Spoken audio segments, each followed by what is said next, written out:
Much of what we learn about science, nature, and the environment happens outside of school and beyond the walls of museums, zoos, and nature centers. I have worked as an independent environmental professional for many years and know there are others like me who interact with the public in communities worldwide. On the Talaterra podcast, we discover who these professionals are, what they do, and how they create change. Why do I focus on independent professionals? I focus on them because they move freely through communities. They move freely between schools, organizations, businesses, programs, and other informal learning environments. They are positioned to meet the public where they are, and this is powerful. Thank you for joining us today. I'm your host, Tanya Marion.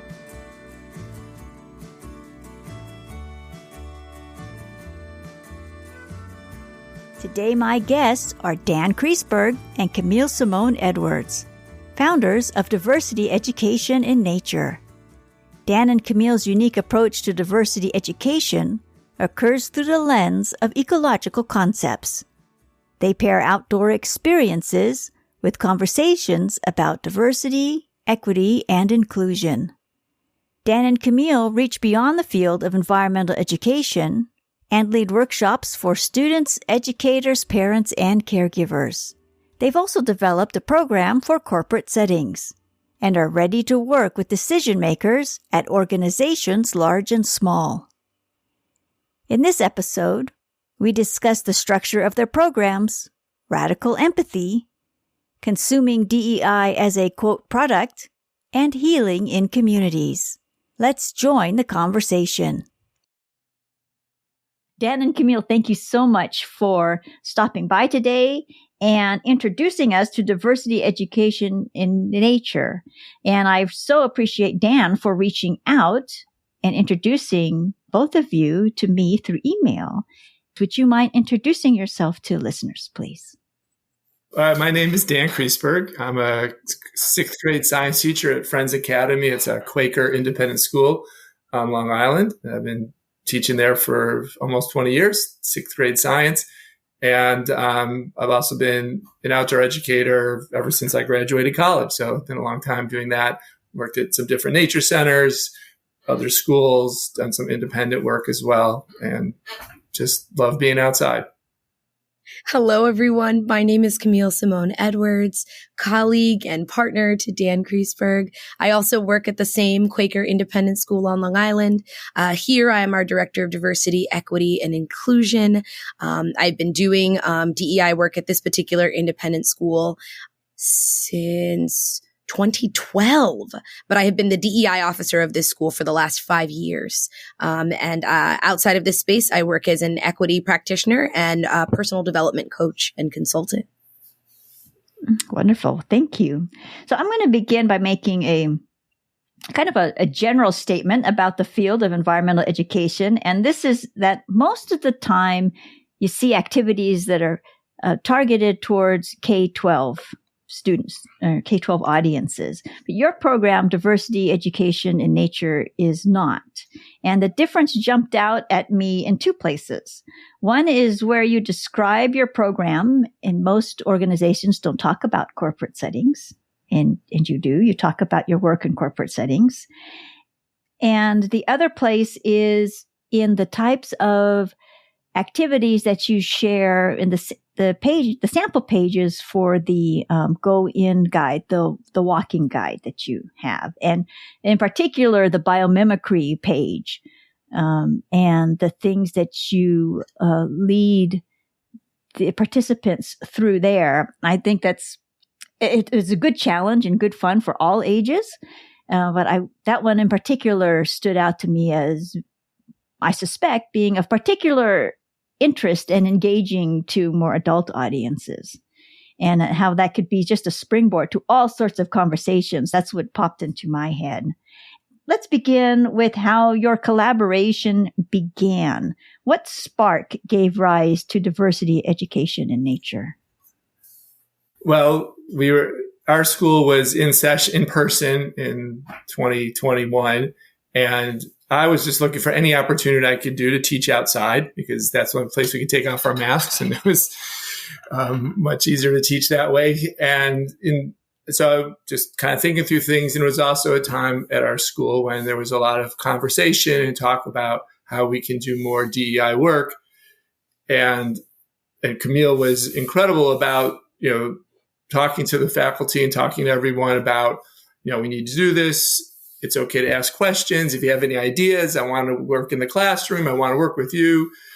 And that really sent that message very powerfully. So as I sort of had this idea like, because I taught some biomimicry before, but then, once you started thinking about how much what, ecosystems and nature is doing that we could model in the DEI space, it's like, oh, wait. So, I kind of came up with sort of the science side of it, the ecology and the activity side of it. And then I didn't know enough how to tie that in. So I took Camille's invitation and, came over one day. We met out on the steps of our library because we didn't want to be inside, and we, walked through it. And then just after that was one conversation after another, just led to what we're doing now. And what became so powerful for me is at that time, I was looking at how could I be part of the movement, make some contribution to everything else that was going on, and thought, all right, I love being outdoors. I know a lot about teaching. Maybe this is going to be a way for be able to have a meaningful contribution. So it's just been incredible. Absolutely. And I think that for me, what connects to that thought is that as a practitioner, you were just trying to help people in your communities find their access points, right? Everybody doesn't come to work every day going, I feel comfortable and confident doing diversity, equity, inclusion, social justice work. I know what my access point is. I know how to, everybody's in their own space. And we really want to meet people where they are. So for me, anytime a colleague can pick up the phone and say, I think I got an idea, or I want to try something, my answer is yes. Like, let's figure that out. Let's find this access point, because authenticity is so important in this work, because people have to be able to sustain the work that they're doing. So when Dan said, I've got these ideas, I'm looking for a place to kind of build, and I'm wondering if you want to do some of this work together, my response was, of course. And what started as working on 4 or 5 lessons with, his 6th grade class has now become for us an entire platform and community's worth of work and offerings and programs. So it's a powerful moment to think about how 2 folks that are in a community that have known each other for years came into this unique kind of partnership. And what we're doing today, we only feel grateful for. You have programs or activities, I don't want to call them activities because they're more than that. I call them, what do you call them? You call them activities? Well, I know activities, but it just sounds so, I don't want to say so school, but it sounds. Well, they're activities within a greater program. But so I guess activities within a workshop, within a program. Yeah. But you set the stage for conversations with different age groups. Yes. And how many age groups do you include in your program, and how many settings have you held conversations in? Absolutely. I'm happy to talk about what we've framed up so far and what we hope to live more into. And then Dan, weave in wherever you feel comfortable, friend. Grateful for your voice all the time. So what we've established with diversity, education, and nature are really 4 versions of this program. Some of the activities are the same. Some of the sort of workshop materials are the same. And then some are unique to sort of the stakeholder group that we are targeting in the offering. So version 1 is for students. Version 2 is for educators. Version 3 is for organizations in any sphere or industry of work. And version 4 is specific to practitioners, people who are every day in the work that they do, identifying as practitioners, no matter what their job title is, and are trying to find ways to do this work. And so to that effect, we know that the work that we're doing for students charts K through 12, and it's all about developmental age and stage and scaffolding for lessons. For our educators, it's educators of any kind of school, teaching any age of child. That's really focused on guiding crucial conversations that pertain to identity and community building and meaningful change with regard to supporting a school in their diversity, equity, and inclusion goals. in a strategic sense. It's great for school leaders, classroom teachers, administrators, anybody. And then the organizational work is really about making sure that we're getting up alongside organizations to help them use Earth as a role model for fierce conversations they want to have about their human ecosystem within an organizational context and setting. And then the work for practitioners is all about personal resilience and helping them build a toolkit for sustaining DEIB work.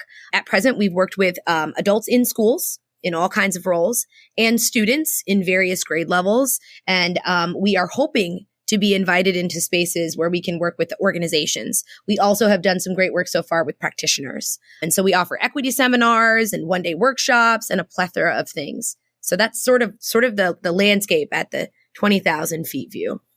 Yeah. Oh, that sounds great. Do you do online programs as well, or is everything face-to-face? I mean, do you travel a lot for your programs? Well, we that's on the agenda, is to have an online program. Very excited about that possibility, because as much fun as it would be to travel all over the country and the world, that won't be able. So, and the idea would be that there would be like a workbook or an activities, and that people would do that wherever they are. They could come back to us, maybe we'll Zoom with them, or Riverside, whatever platform might be good. And that would be an option so that people could work. There's a lot you could do individually, or, we could have groups. So yeah, we're hoping to have that. Absolutely. Yeah, absolutely. And we're really excited about the potential of knowing that, and Dan was really fierce about helping us kind of configure this, that we're able to bring the outdoors inside too. So we're not bound, by what a group has to offer or has access to.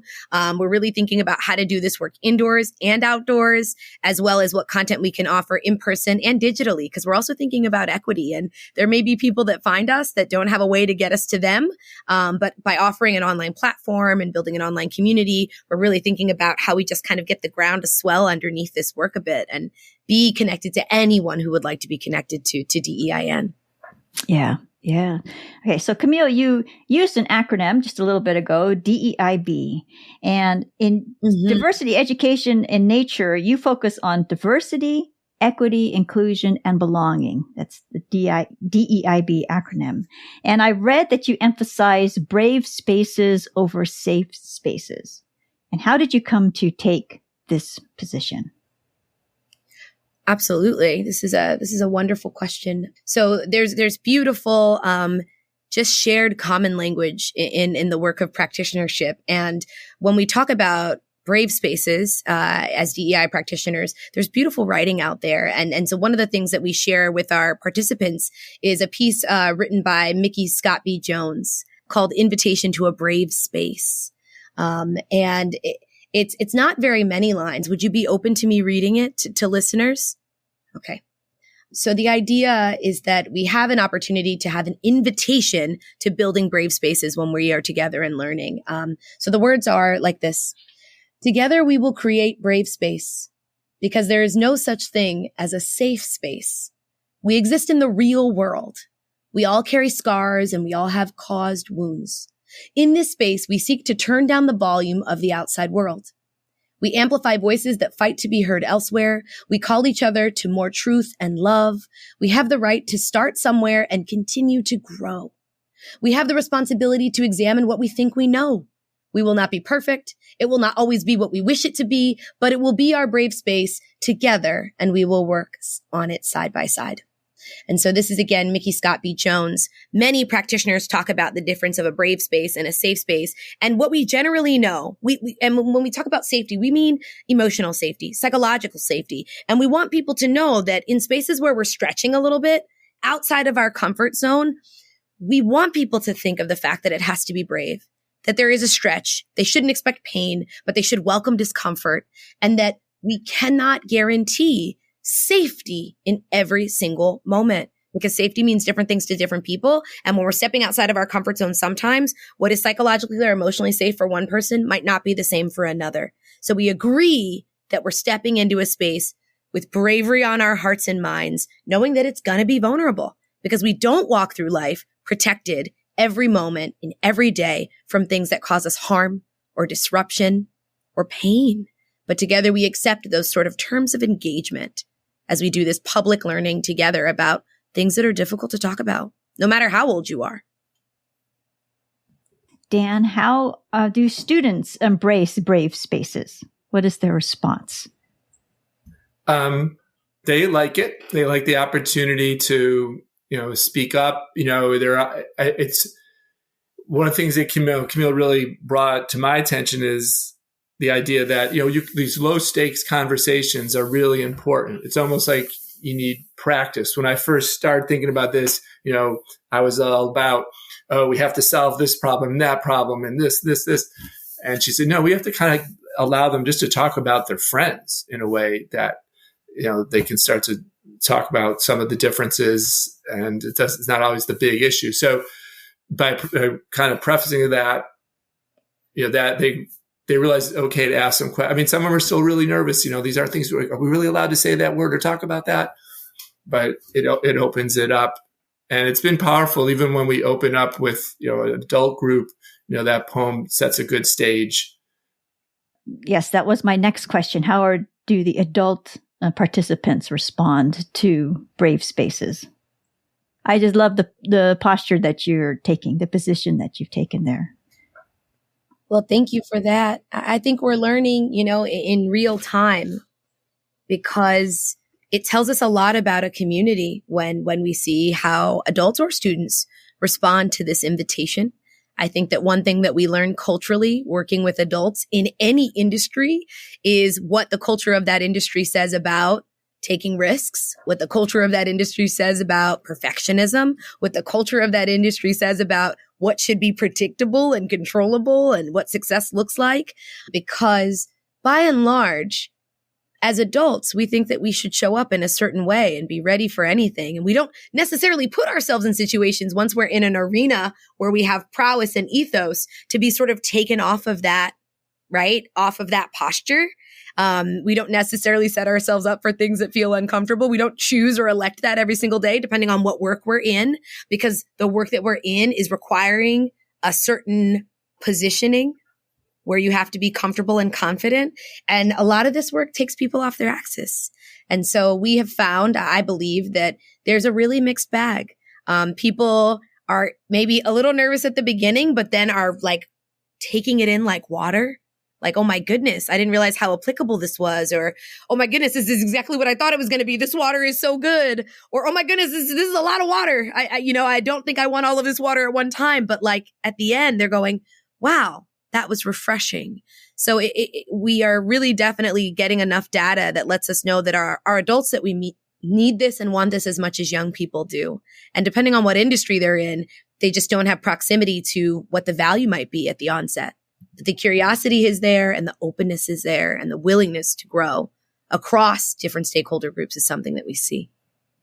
What we're also finding out is that, and this is for all ages, by engaging in the outdoor activity first, or if we have their indoor version, it kind of starts to break down some of the barriers. They're doing things that they might not normally do. And whether that's they're building a bird nest with their own hands or collecting insects or digging in the soil to find, whatever they can find in the soil, or you look at all the different kind of trees or playing certain games, that sort of starts to break down the barriers. They start to feel more comfortable. It can lead, more opening to then having these kind of conversations. In a way, they're having fun. So they're having a lot of fun. And like, okay, now we're going to talk about this, but it's starting with, some laughs and smiles. Another thing that stood out to me is that you don't necessarily take an activity approach. And there's that word again. I'm using that word again. An activity approach. You focus on ecological concepts. Which concepts do you focus on, and how do they relate to diversity, equity, inclusion, and belonging?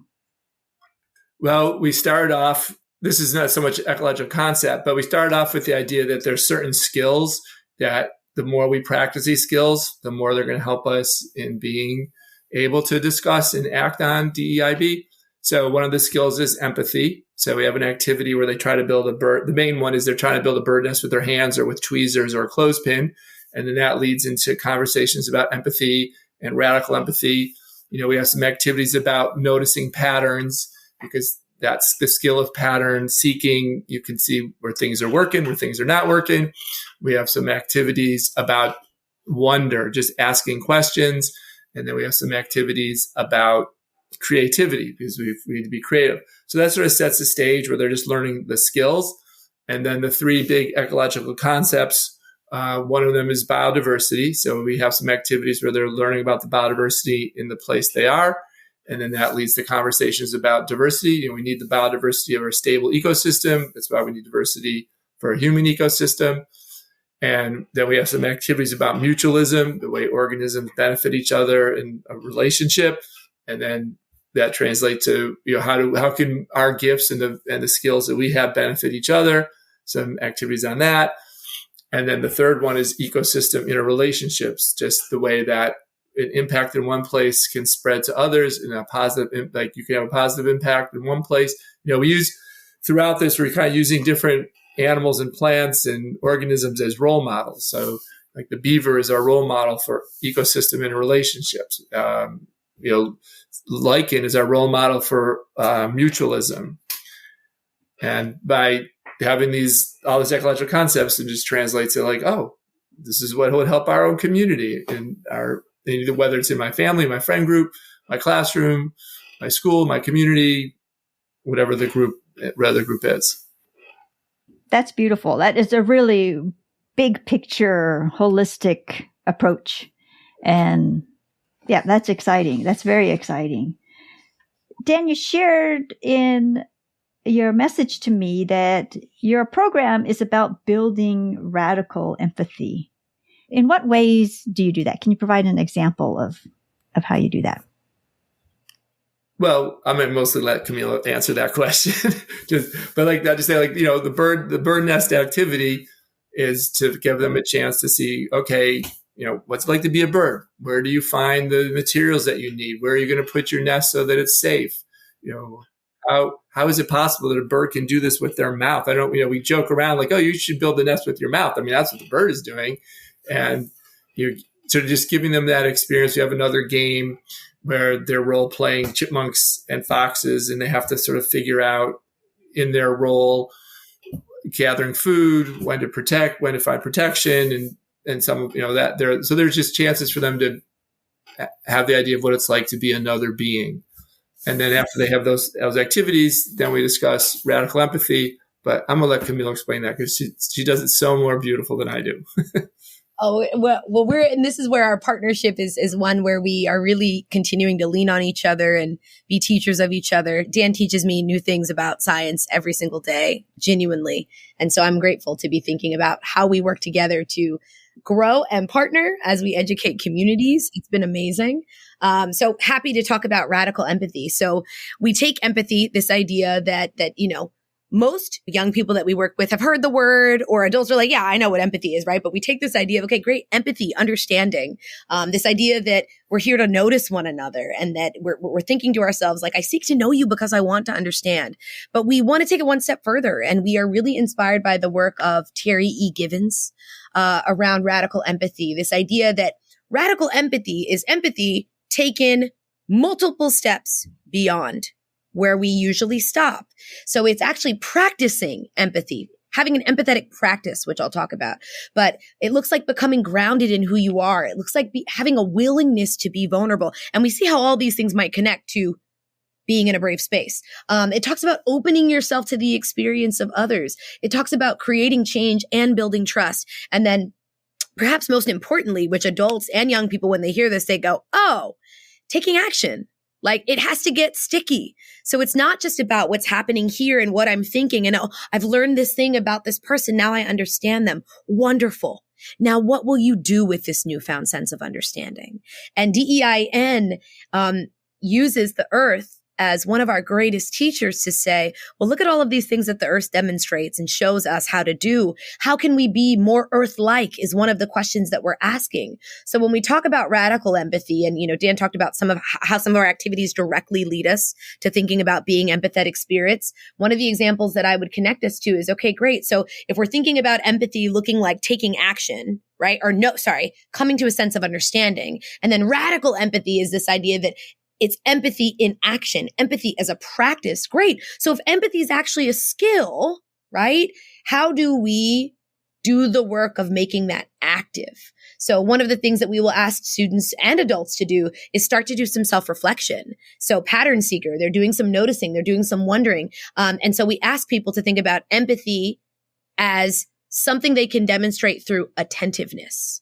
So how can you be attentive to others, right? Because if you're going to do the work of growing to understand, you've got to be watching. And if you're watching and listening, you're getting new data to understand. And now what can you be attentive to? So that's a way to turn something that you've learned into an action. So one of the questions we might ask our participants is, so great. So how can you be more attentive to this said classmate or this said colleague in a way that's going to help you be in a healthier relationship to yourself, to them, right? So you're taking empathy and kind of putting it out in front of you and saying, what would an empathetic practice become? What is something in your life right now that deserves more of your attention, right? And so then giving them an opportunity to think, okay, if I'm going to be empathetic and I want to practice empathy, how can I apply that attentiveness to my own life? And then they can flip it around and go, great, now how can I apply this attentiveness to this relationship that maybe I'm struggling to be in friendship with this classmate, or I'm struggling because you're my new boss, right? So we're trying to take all of these skills while using these examples of biomimicry and mutualism and interrelationships and wild nature and going, what does the wild nature ecosystem do so beautifully that we could intentionally practice in our human ecosystem?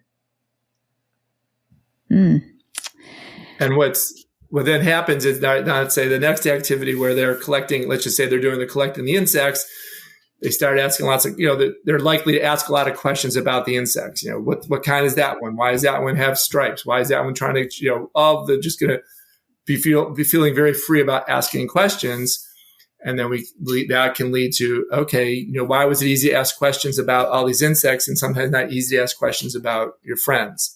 And how do you ask a question with respect?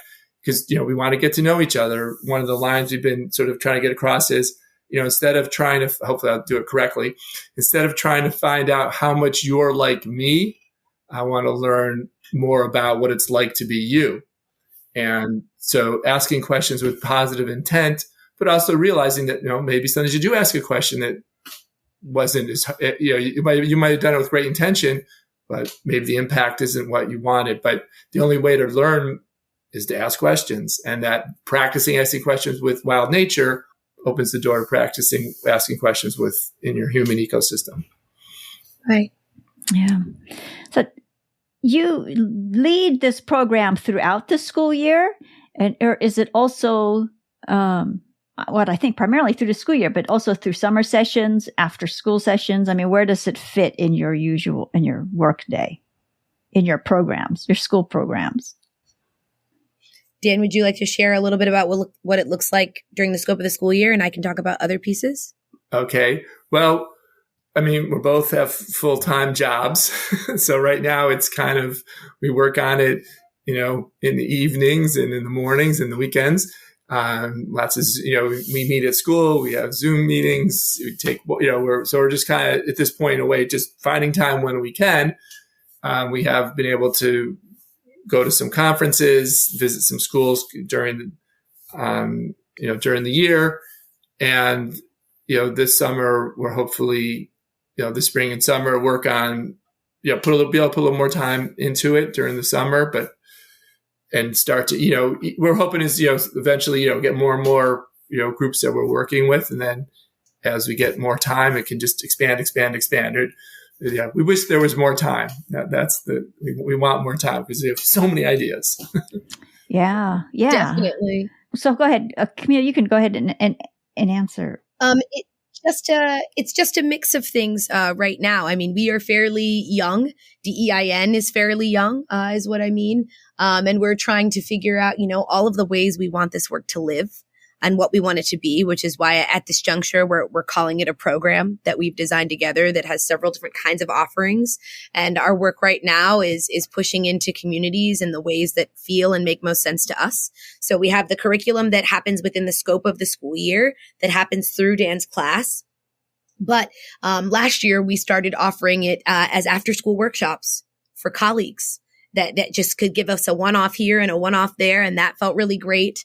Coming back from doing, presenting at the People of Color Conference last fall gave us some ideas about what it would feel like to create an equity seminar. So we're doing a Saturday equity seminar on Earth Day this year because we thought, why not? Why not create another container for this to live in?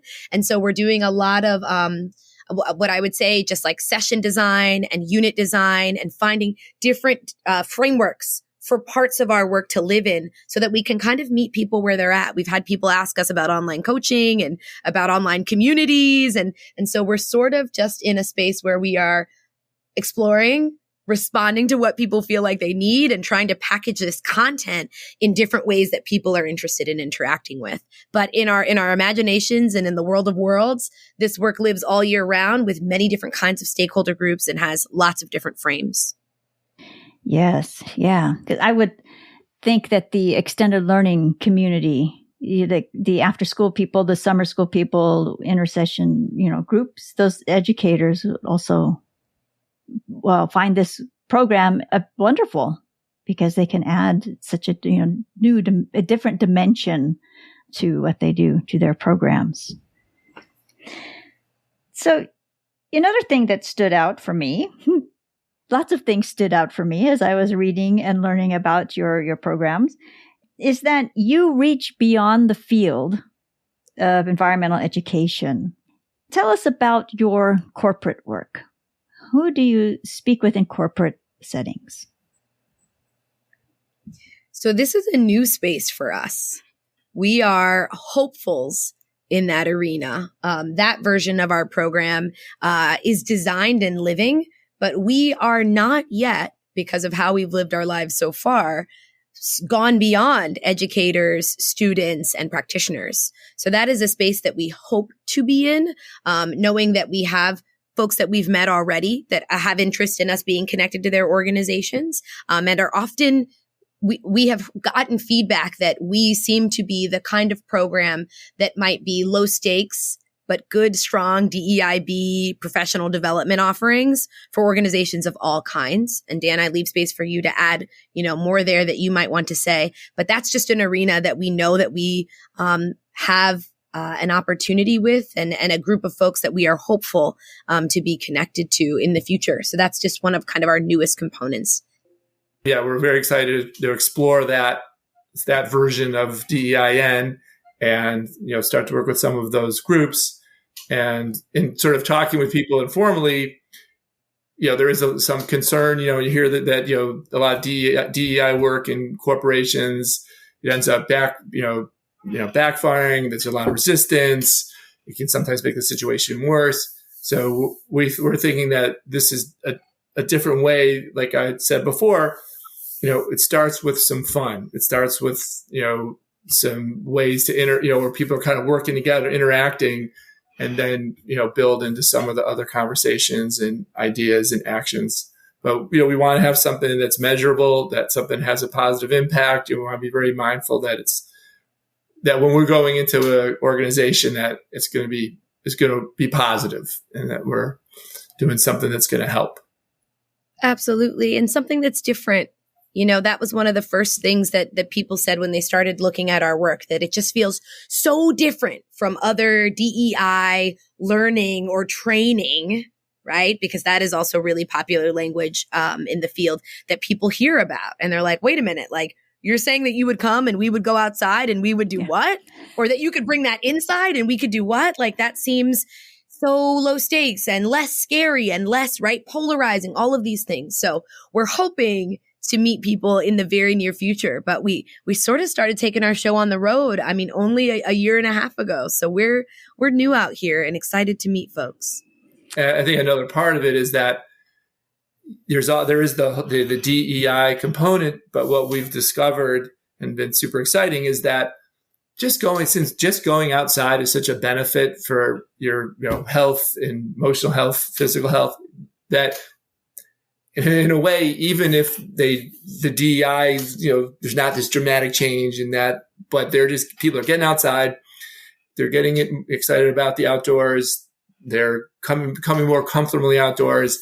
That's a real positive. That's real positive too. And that if they're gaining a sense of belonging to the outdoors and wild nature and getting a sense of belonging to their community, that's good all around. And it doesn't have to be this. This is one thing, Camille taught me at the very beginning. We're not going to, come into some organization and just like fix it.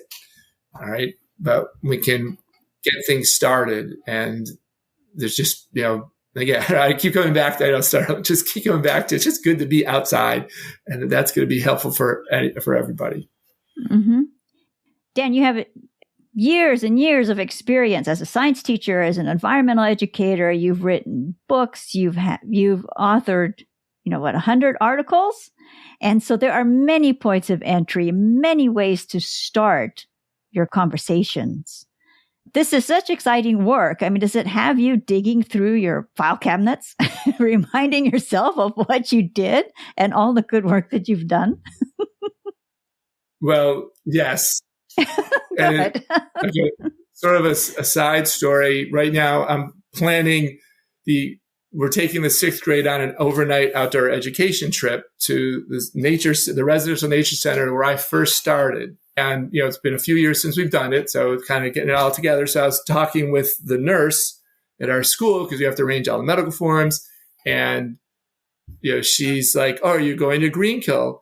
I didn't realize it. She's like, "I remember you from when I went to Greenkill like 30 years ago." And the Daisy. And so that sort of blew my mind about how long I've been doing it. And just sort of realizing, sort of occurred to me today, like how much of the same, what I learned, in those early years, I'm saying 30 is really 40.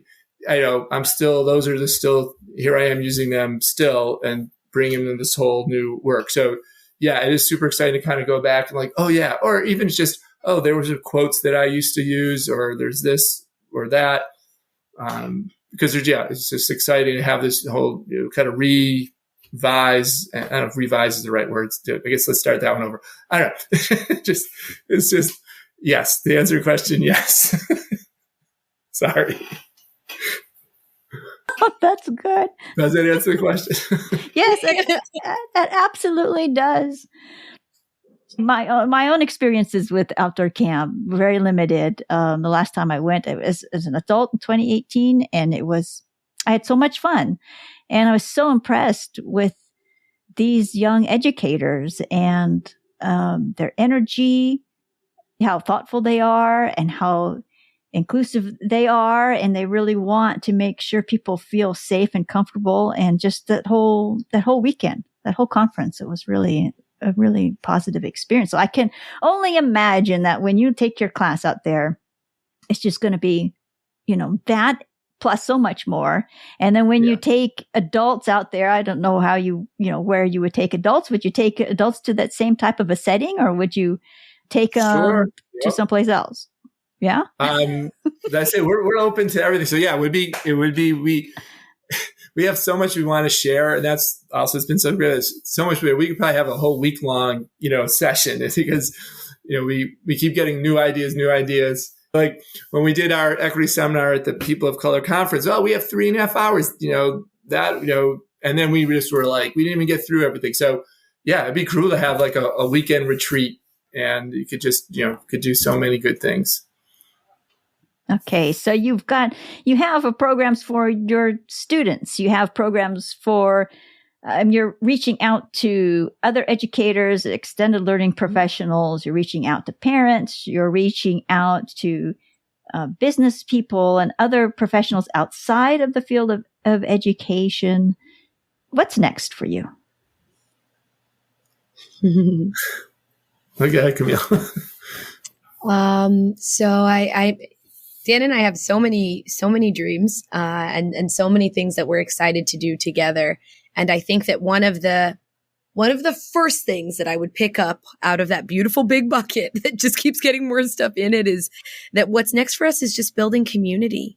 We are meeting people, and what we hope is that we can create a movement that will bring people together, but then keep them in a sustained dialogue and keep them together. So not thinking about becoming sort of, that program that a company sees one time and they're like, oh yeah, we did that one thing years ago.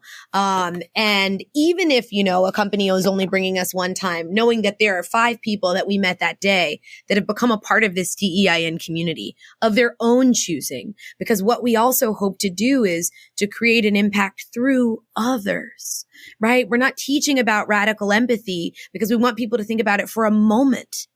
Dan and I came together and then stayed together because, right, this could have just been isolated to his 6th grade class. We came together and then we stuck together because we care about this work living through people. And for us, it's not a one-time thing or that thing you did one time, but we hope that people will build new friendships because of this. We hope that people will join us if we ever created an online community because of this. We hope that people will follow the movement, but also become a part of what's happening. I'm thinking about people that we met when we hosted our equity seminar at the People of Color conference last year that were literally finding moments of, I could be mentoring this person that's sitting across the room from me. How do I bring them into what I'm doing, even though I'm in this school over here? I'm thinking about this piece that we're doing on Earth Day this year, where people are going to be coming together from so many schools, right? And it gives people an opportunity to think about being a part of something. So for me, of all of the many things that we could be designing next, or places we could go next, or pitches and proposals that we could be submitting next, my heart is so focused on, okay, so how do we start building community? So people don't think of us as something that they're consuming, right? Like a program, I'm just going to consume this, but something that they're bearing witness to and then going to become a part of so that we can be long-lasting change makers. That's what I would say. I agree. I'm all on board. And that's why I'm really grateful for being on this podcast, because it's a way of just spreading the word and being involved. I mean, so much of this has been a learning process for me, learning, so many things from Camille, and that when I continue with the other people that we meet, learning from you, just learning. It's a group effort. Yes. And that's a perfect way to explain it, Camille, that it's not just something that is consumed. Your work, your program is not something that's consumed. It's something that people stay engaged with. And I love what you said about bearing witness to its growth, what comes next, and being open to future partnerships and just conversations with other people, for the participants. To just start thinking about it, it's like just the habits. Like we want people to okay, you have the habit of when I walk out the door, I'm going to look up at the trees on my way to my car, or as far as just starting to be feeling more sense of belonging, or I'm just going to get in the habit of being more mindful of how I'm speaking to a colleague who I don't know very well, and just start, gaining all these little, habits. So it isn't just a one-time thing. Like these are just practices I'm going to try to put into my life. I appreciate that, Dan. And if I could say one more thing about it, because I was using a lot of words before because I was kind of feeling my way through it. But I think that if I could just summarize it into a thought, we don't want people to think that DEIN is a product. We're not selling a product. And it could be really easy to see DEI trainings and DEIB workshops and think that you're just there. That's what I was saying about that consuming piece, right? Like, we're going to go buy this product. That's not what it's about for Dan and I. And we want people to feel like DEIN is a community, and we're having a journey. And we want people to be a part of that journey, and we want to co-construct that experience, and we want people to collaborate with us on that experience. I mean, we've met people, Dan, in the last few months that are like, I want to know what you guys are thinking about and talking about, and I want to work with you. And so that for me is what makes it feel like the work that we're trying to put in front of people is something that we're inviting people to bear witness to, because we want it to be about the process and the journey and the storytelling and the learning, and not that thing on the back of a brochure that you're like, do I want to have that? Would we like that? Would we like to own that or buy that? But it's really about being a part of something with others in community. Beautiful. So your Earth Day event, will it happen on April 22nd, or will it be a weekend event? Dan, would you like to talk about it? Yes, we're holding it at our school on Earth Day, April 22nd. And we started off by inviting the other local there's some other local independent schools near us, so we invited all of them. But we are starting to branch out to invite basically anyone that wants to, join us. So if there's any of your listeners that live on Long Island, then what? But yeah, we just hope, we've got some of our own colleagues are coming, some other people that we're working with. So hopefully we'll have a nice group and a beautiful day. But even if it's raining, doesn't matter, and we'll be able to, really share and learn from others. Absolutely. And I think what we would be saying is, we are designing this specific event to give educators that we know of in the New York area that maybe didn't have access to going to the People of Color conference to get kind of a taste of what we were presenting in our equity seminar right here on Long Island, because we're always thinking about building community partnerships. And so, we are thinking about opening up that list even more. We have enough facility space to host a beautiful group of people. And I agree with Dan. If somebody is in the New York area and curious and you're interested in just talking to us about it, you're more than welcome to contact us. I'm sure at some point you'll ask us about our contact information, but we would welcome, meeting new friends, especially if they're your listeners and they're interested in sharing a little bit about who they are. We'd be happy to welcome them into some of these spaces with others that we're building. And so where can listeners learn more about you and reach out to you if they have questions about your program? All right. Well, each of us have our own websites, and we also have a website for DEIN. So for me, it's www.dankriesberg.com.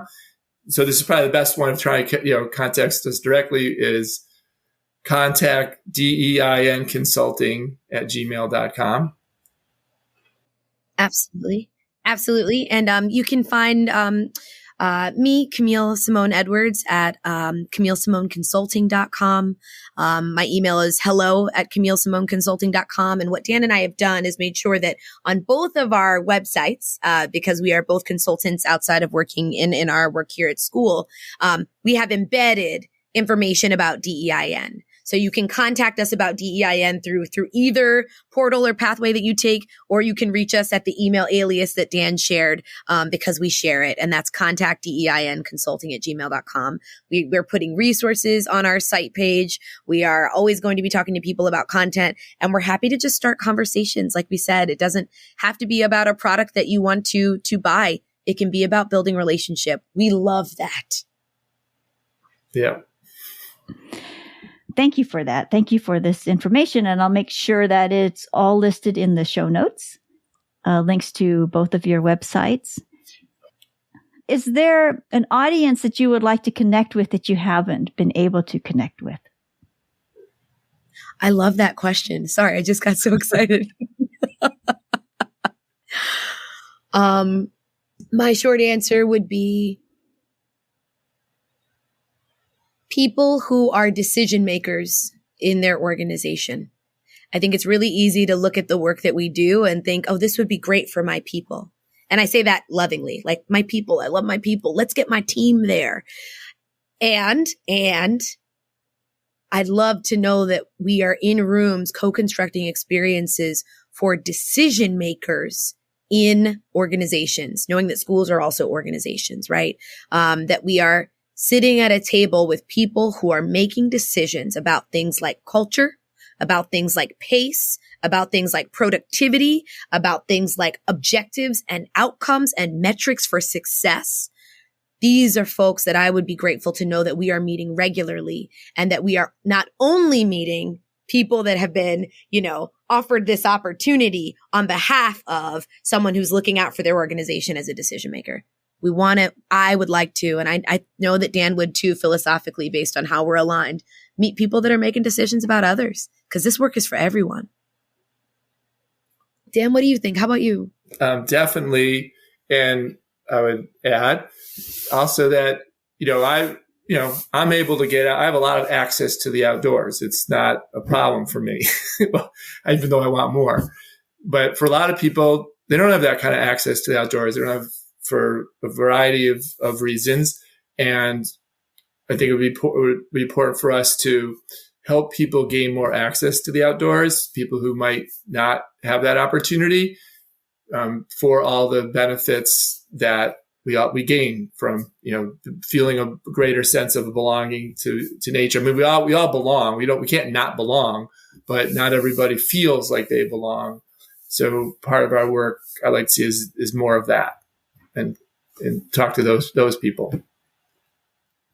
Is there anything that I haven't asked that you would like to make sure listeners know about? Did I not ask a question that you would like to have answered? It feels like the questions give us space to share a little bit about who we are and what we do and why we do it. And I think that if there was something that I'd love to share just as a closing thought, first is gratitude just for the space. It's so generous of you to invite us into your community of listenership and a podcast as just two guests. And we're grateful for that opportunity. And I also would like to say that we are just here to help people have conversations that matter and to really think about everything the earth can teach us about being a role model for care. And so if that even remotely interests you as a thought or idea and you're curious, you are, 2 moments away from being able to reach out to us and to start a conversation that matters to you. I believe that communities can heal each other in concentric circles. We believe that this work is for everyone, and there is a way for us to commit to making sure anyone can have access to something that they can use in the work that we're doing to lead a more sustainable practice of living that's about inclusivity and belonging. So thank you so much. And that it doesn't have to take place in a national park, or it could be a city park. It can be virtually anywhere. And one of the things that we've sort of developed, are calling it the continuum of wildness, that, there's wildness everywhere. Some places have more or less human presence, but once you start paying attention, that you can gain your sense of belonging in the middle of New York City, in the middle of Alaska. You just have to start paying attention, and that the more you pay attention in both ways along the continuum, the more places you're going to have that sense of belonging. Thank you so much, Dan and Camille, for joining us today and for teaching us so much. Thank you for having us. To learn more about diversity education in nature, or DEIN, click on the link in the show notes. In the show notes, you will find DEIN's contact information, a link to Dan's website, Earth Wisdom, and a link to Camille's professional development practice. If you enjoyed this episode, please share it with friends and colleagues and rate it on Apple Podcasts. Did you know that I have a newsletter? To receive updates about this podcast, my media projects, and event news, consider subscribing to The Trail, the official newsletter for Talaterra. Click on the link in the show notes to join a community of peers and prospective community partners. Thank you for joining us today. See you next time.